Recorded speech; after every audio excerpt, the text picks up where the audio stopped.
Welcome to SolidCAM Professor. I'm Sydney, your SolidCAM Professor, with one of many videos available to you 24 hours a day, 7 days a week.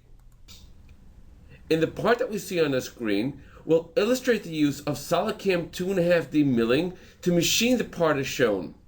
The machining is performed on a 3-axis CNC machine in one setup. Now, the following SolidCAM operations are created to perform the machining. First, we start with the upper face machining, face mill, as shown over here. In this operation, we use a 40 millimeter face mill, as shown. The geometry itself is the boundary of the entire part, which is chosen in our geometry window. If we go into edit, you can see the actual boundary that was created by using a box around the model.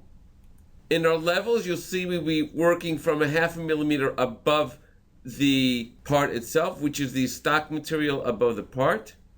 And in our technology, we'll be using hatch to clean the face, going back and forth since the tool itself is smaller than the actual width of the part. Also in our technology, if we go into hatch, we'll be finishing the corners as we go from one slice to the next using a fillet.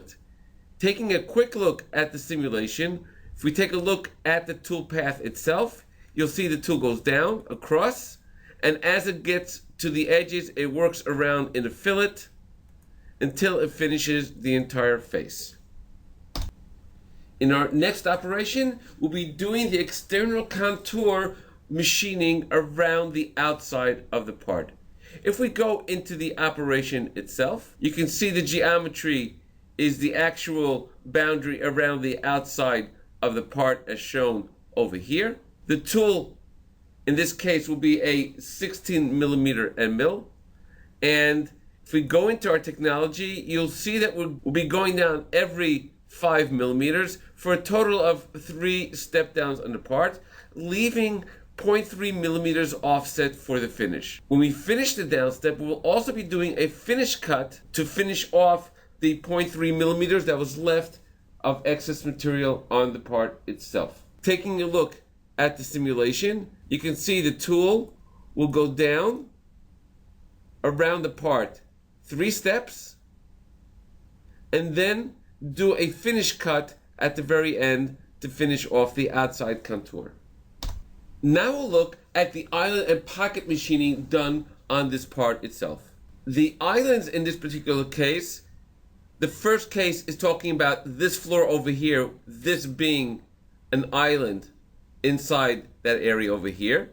We're using a pocket operation for that, as well as this floor over here being open on all sides, and these 2 nubs acting as an island. The third operation is just a regular pocket operation over here, cleaning out this entire pocket. If we just take a look at our first operation of the pocket, being this area over here, you can see that the geometry, looking from the top view, is the outside border as shown over here. These areas marked in black represent the open edges, and the island itself being this area around over here, chain number 2. The tool in this particular case will be a 16 millimeter end mill, and in our technology, we'll be using the contour option with the open pocket option of use profile strategy. Taking a look at the operation itself, you can see that the tool goes down on the part using a profile strategy to clean off those areas over there. Complete pocket using a profile strategy, leaving the area of the island. The same thing is done in our next operation, cleaning off this area over here, again using the profile strategy. In the next operation, we have our regular pocket operation, where the geometry is just a regular closed pocket. In this particular case, we'll be using a 10 millimeter end mill, and in our technology, note there's no open pocket option because no open pocket exists. using a regular contour operation on this part. Taking a look at the simulation, you'll see that everything is milled out inside that pocket. And you can also see that the penetration into the part itself was using a helical ramping in order to penetrate into the part. In our next two operations, we'd like to use the rounded corners for cleaning out the rest machining on these corners over here.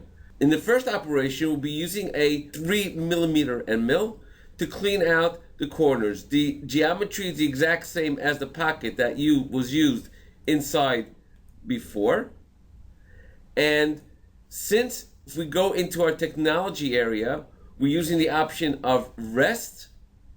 It'll only work in the areas where the previous tool, the larger tool of 10mm, was not able to finish. The same thing is with the next operation in these corners here as well. Taking a look at the simulation itself, you can see that the corners are being cleaned out as shown over here, as well as the outside corners being cleaned out as shown over here. In our next operation, I'd like to actually clear off the chamfers that we need to do on these edges over there. So for that, we have our regular profile operation as shown over here. If I were to open it up, you can see our geometries, those four edges as chosen over there. The tool in this particular case will be a chamfer drill of 8mm with a 90-degree angle. If I were to go into my levels, we'll be going down 1mm, and we have our chamfer option chosen, having 2mm of the chamfer drill being used in order to create that chamfer. Taking a look at the simulation, and I'll use Solid Verify to show the simulation on the part. You can see the tool going down, creating a chamfer on every one of those edges, exactly the way it was programmed to do. In our next operation, I'll be working on this slot over here using the T-slot operation. If I were to open up the T-slot operation, you can see the geometry chosen inside the slot itself.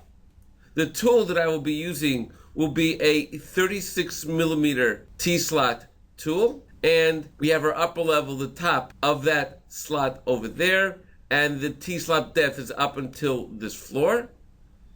And in the technology, you can see we'll be doing a finish cut on the ceiling, wall, and floor. Taking a quick look at the simulation using Solid Verify, you can see the tool goes down across the part, milling out the entire slot.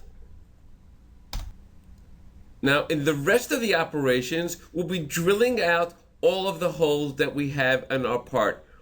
The bigger ones, the smaller ones as well. We have these operations over here using a spot drill to drill out a spot for each one of those holes according to the particular diameter that we have of each one of those sets. Then we have a separate operation with separate tools for the diameter for each and every one of those holes as shown in these operations over here. Running a quick simulation on the entire part using Solid Verify, you can see our first operation does the face mill on top. Then we have our profile operation, our pocket with the island, our pocket with the smaller islands, our next pocket over here, finishing up the corners in the pocket as well as the profile, putting the chamfers on top of these edges over here, the T-slot, the spot drills in every single one of the areas, then finishing off the rest of the part with all the proper drills needed to finish off the part. For more videos on SolidCAM Professor, Please go to our website, www.solidcam.com, and look for the tab called SolidCAM Professor.